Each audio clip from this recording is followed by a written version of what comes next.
sindikato dito. Kasali na ang pulis, sundalo, kriminal. Ang problema dito sa Maynila, sir, hindi mo malaman kung sino ang kalaban mo. Dito sa Maynila, mga mayors, pera. It's always money, money, money, money. Na sinabi ng dating presidente na yung mga mayor na suspected na involved sa drugs dapat patayin.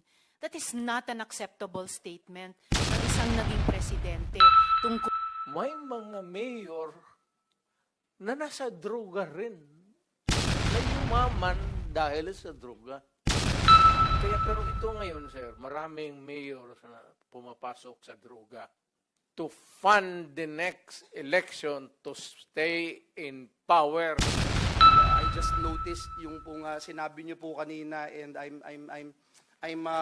I'm humbled and grateful na binanggit po ninyo, Mr. President, kanina na yung programa and war on drugs hindi naman perpekto, at sinabi niyo po na meron ding mga kakulangan at pagkakamali. May we know, just one question na, Mr. President. Kung kayo po yung tatanungin, Mr. President, ano po yung mga binabanggit niyo po kanina na hindi perpekto, may mga mali po, at ano po yung gusto niyong ibahagi sa amin bilang mga legislators to address these concerns, Mr. President?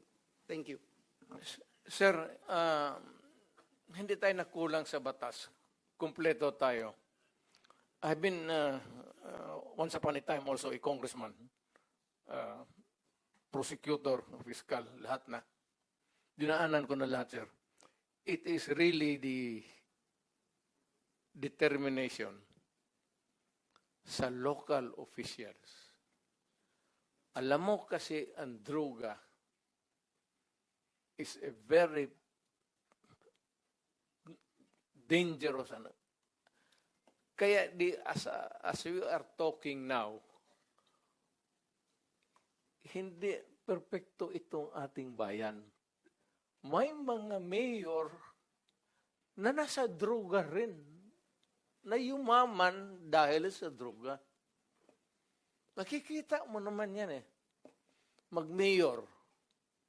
Tapos, sabihin mo, pagdating dito sa Maynila, may bahay na, maganda. Hindi lang nakikita doon sa probinsya, pero pag nakikita mo dito, kasi makilala, mayor rin kasi ako eh. Makikita mo, magagandang kotse. Mercedes-Benz.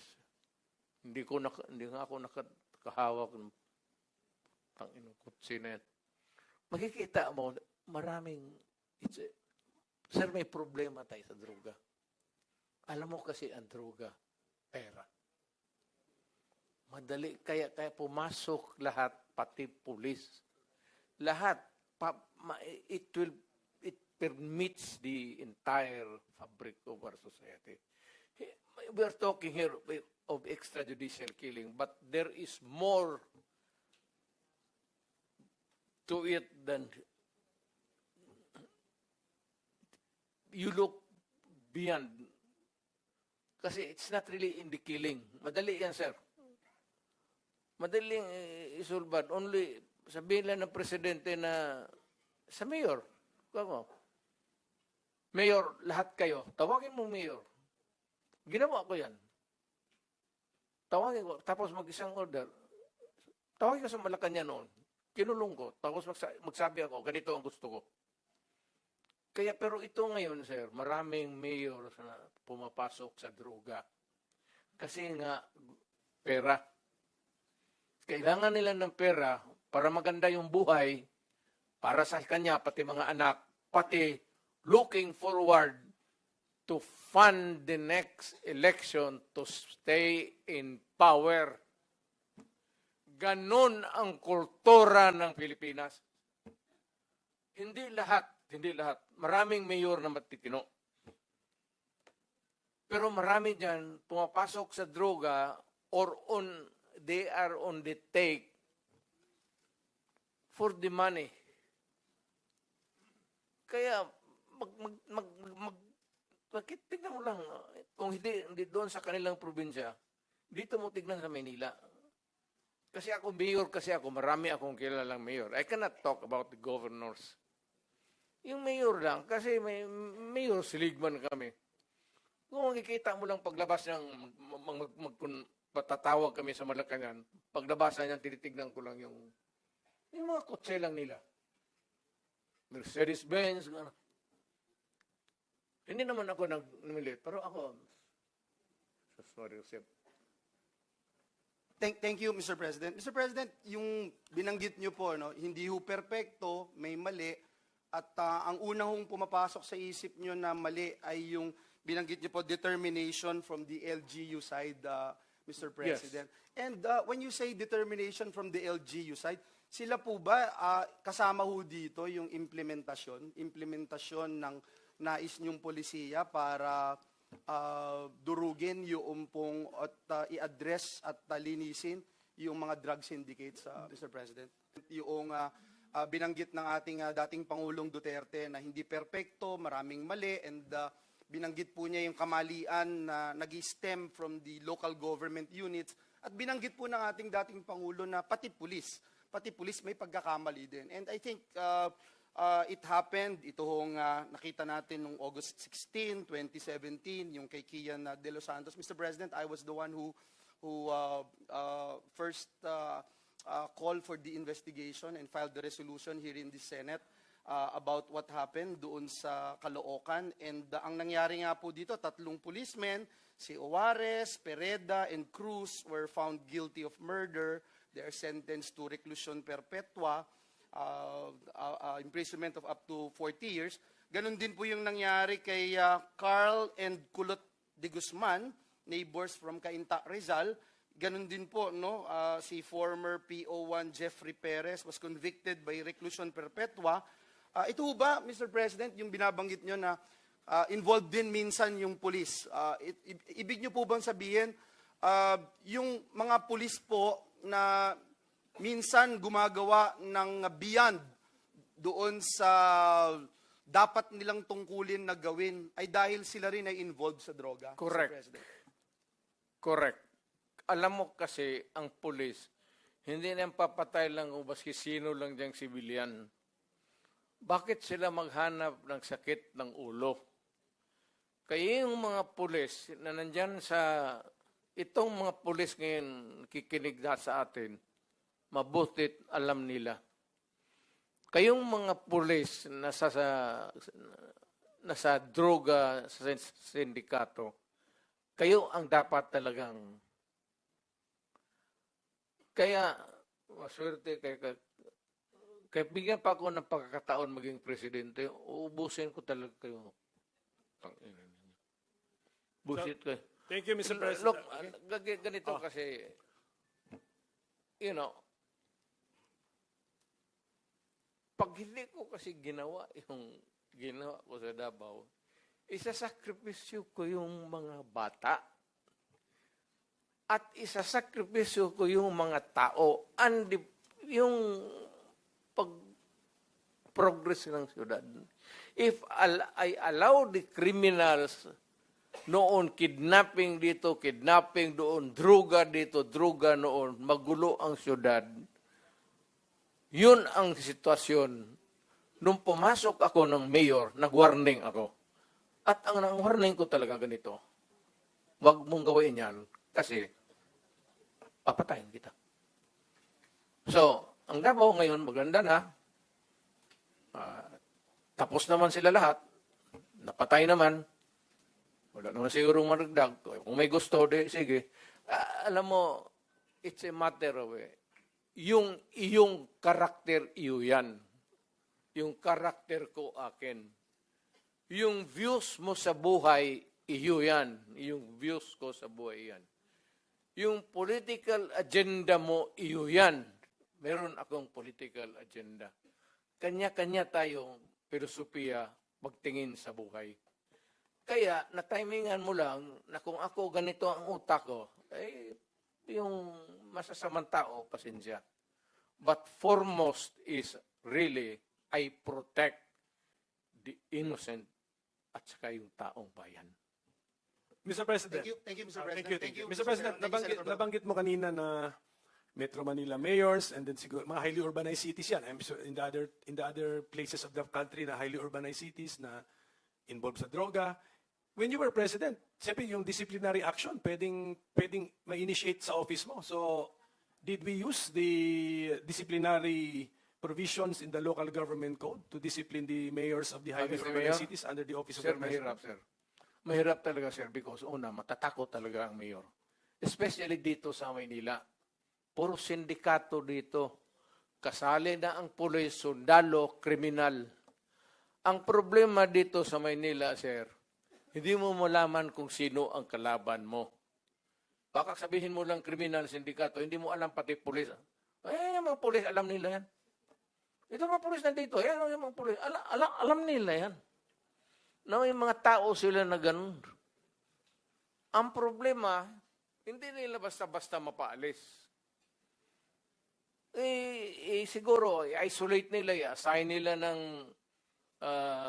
duty na medyo mapalayo. But they can only do so much. Pero paglabas ng opisina yan, sir, may baril, may authority, and they come into contact with criminals, yun ang problema ng bayan. Mr. President, did we use the disciplinary power or authority of the office of the president over these highly urbanized city local government officials during your term, 6 years? Did you use it? Mahirap, sir, yung kung mayor. Yes, Mayor. Against a mayor. Mahirap because yung word na due process, sir, yun talaga ang... I am not trying to belittle the democratic principles of our country. Pero yung due process, sir, yun ang pinakamahirap. Pagka pinailan mo ng kaso due process, it would take years. At kung may abogado yan, sir, matapos na lang ang termino ng animal, wala mangyari. Sir, depende po sa karakter ng mayor. Kasi may mga mayor na, yung complacent, tapos ayaw ng always looking forward to re-election, ayaw ng gulo, ayaw magkakaroon ng problema. So, itong mayor na kung gusto niya talaga mawala yung droga, ako noon, nung na-mayor ako, I was not looking toward a re-election. Wala sa isip ko yun. Ayan sila, si Bato. Nung nag-mayor ako, sabi ko, hindi ako interesado na ma-re-elected. Putang ina, magtrabaho tayong lahat. Ito ang gusto ko. Pati kayo mga pulis, putang, papatayin ko kayo litse. Huwag ninyo akong... Kasi pagka-mayor ka na, magpa-ano-ano ka lang, palutay-lutay ka lang, wala mangyari sa Pilipinas, maniwala ka. Lalo na yung mga mayors na pumapasok sa droga, yan ang dapat unahin patayin. Mr. Chair. Thank you, Mr. President. So what I'm getting, Mr. President, is that yung imperfection noong ating programa na War on Drugs, nakabase po doon sa ilang mga local government units na wala ho talagang totoong political will para labanan ito dahil binabanggit nyo nga po, marami or may ilan sa mga LGUs ang pananaw ay ma-re-elect lang. Re-election. Hindi talaga durugin. Ayaw magkaroon ng problema sa re-election niya. Yung iba naman, takot. Lalo na sa probinsya. Lalo na yung nagninegosyo ng droga, may mga baril, tapos may tao. Mr. Chair, with the permission of Senator Villanueva, quick interjection. Yes, Senator Ontiveros is recognized. Salamat kay Mr. Chair. Salamat, Senator Villanueva. Just to make of record na sinabi ng dating presidente na yung mga mayor na suspected na involved sa drugs dapat patayin. That is not an acceptable statement ng isang naging presidente tungkol sa mga naging kasama niyang nagtatrabaho sa gobyerno ng mga mayors. For everyone, whether mayor, whether maliit na drug suspect, kahit pa yung mga high-value targets, may due process. And the president of all, dapat ang nag-uphold niyan. So unacceptable po sabihin na ang mga mayor na drug suspect ay dapat patayin. For the record, Mr. Okay, Chair. ma'am. Ganito yan. mabutit dumating ako dito. Pasalamat talaga ako para lumabas, ilabas na lang natin yung totoo. Alam mo, pagka mayor, pagka sindikato, hindi mo matanggal yan. Hindi mo basta-basta matanggal yan. And they are there, so many stories abound. Hindi na ako kailangan magbigay ng example sa inyo. Dito sa Maynila, mga mayors, pera. It's always money, money, money, money. Kaya pagka nandyan, either they are in cahoots with the law enforcers or yung ibang mayor takot. Yung sa probinsya, kung magka-mayor ka, kaya wag kayo, may nakikinig ngayon, wag kayo magpili ng mayor na pitsugin. Kasi wala talagang mangyari. Pagka mayroong mga sindikato, ex-policemen, ex-soldiers na may baril, tapos takot kang mamatay, walang mangyari sa siyudad mo. You have to, maraming problema na nakatago, ma'am, na hindi natin nakikita. Nasa undercurrent yan. Hindi natin nakikita yan. Sino po ba yung mga yon? Hindi, all over. Mayors. All over. Hindi ko masabi. Just for the record again, Mr. Chair, and with thanks to Senator Villanueva, unacceptable na sabihin ng isang dating presidente or kung sinabi ninyo noon nung presidente kayo na ang sino mang suspect, maliit man, malaki, mayor, na suspect sa drugs ay dapat patayin kasi may due process po. Salamat kaayo, Mr. Chair. Salamat, Senator Villanueva. Yan, Mr. Chair? yan that is my stand. If you do not agree with me, I'm sorry. But I'm dealing with a serious problem of my country. Hindi mo madala sa pakiusap yan. Sabihin mo, putang ina, huminto kapag hindi, tutudasin kita. Yun ang, lalo ng pulis. Putang ina itong mga pulis. Pagka pumasok yung pulis sa droga, hindi mo sabi, hoy pulis, huminto ka. Puntahan mo yung pulis, sabihin mo, mga pulis, kung mga tao na harapin ko, o total, let us be, labas na lang natin yung, pati yung lungguay. Pero Mr. Chair, forgive me for interrupting. Hindi, Speaking of patapusin mo lengguwahe, muna ako. sorry sir, Mr. Chair, baka maaring ang resource person tumigil magmura kasi bahay natin itong Senado eh. Salamat kaayo, Thank Mr. you, Chair. thank you. Hindi tayo Mr. President, magkaintindihan Mr. dyan. President, sir, excuse me, sir. I am relating a conversation. I am, hindi Yes, ako nagbumura. Mr. President, okay. Sinasabi ko yan kung ano ang sinasabi ko doon sa Correct. tao. Klaro na po yun, Mr. President, na when you relate to the police officers, may kasamang mura. Pero okay na, klaro na po yun. Pwede na nating hindi ulit-ulitin, Mr. President. Hindi lang, Kung sabihin pwede ko lang. na kanya, papatayin kita. Hindi lang ako magmumura sa... Okay. Iwasan lang po. We try our best na iwasan na po. Anyway, naintindihan po namin. Sige. Thank you, Mr. Chairman. Just one last because Okay, sige. I sincerely appreciate, Mr. President,